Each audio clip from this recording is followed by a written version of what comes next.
The topic that I will be discussing is the impact and reach of fake news on social media. Fake news sites and stories are created for the sole purpose of spreading fabricated stories just to get clicks.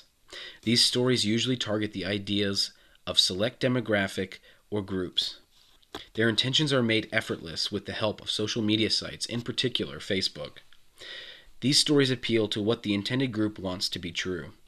As stated in the assigned daily KOS article, "Everything wrong with this country happened this morning" on my Facebook page, quote, "They had their opinions ready when the manufactured reality presented itself. They gained more satisfaction from expressing their worldview than searching for the truth. This is the problem we're having. This is the core problem America is having." End quote. People share these stories with their friends and followers on these sites. It is simply that people just enjoy the juicy stories. These fake news stories can have significant impacts on society's beliefs and actions when they are done well, and they can spread like wildfire throughout social media. Fake news stories are the most prominent around major political elections and usually involve government conspiracies.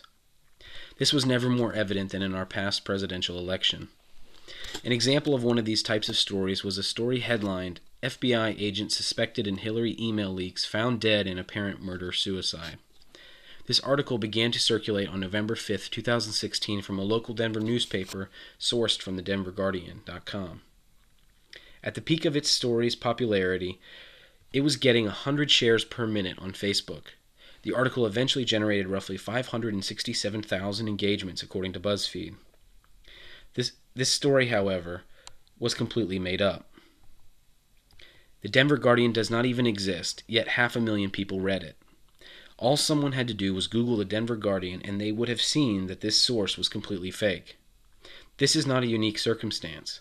Another major fake news story took center stage recently was the Pizzagate scandal. In the fall of 2016, the personal email account of John Podesta, Hillary Clinton's campaign manager, was hacked and his emails were made public by WikiLeaks. According to the Washington Post, quote, "Proponents of the Pizzagate theory falsely claimed that the emails contained coded messages referring to human trafficking and connecting a number of restaurants in the United States and members of the Democratic Party with an alleged child sex ring. This theory has been extensively discredited by a wide array of organizations, including the District of Columbia's police department. The problem is that many people still believed what was written, and according to YouTube, a video breaking down the scandal had been viewed more than 427,000 times. This story even gained major traction overseas.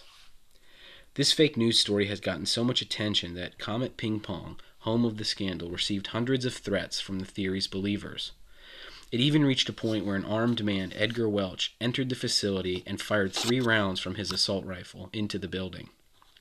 Welch later told police that he had planned to, quote, "self-investigate the conspiracy theory." These are just 2 examples of fake news stories reaching hundreds of thousands, if not millions of people, with one ending in gunfire that could have taken people's lives.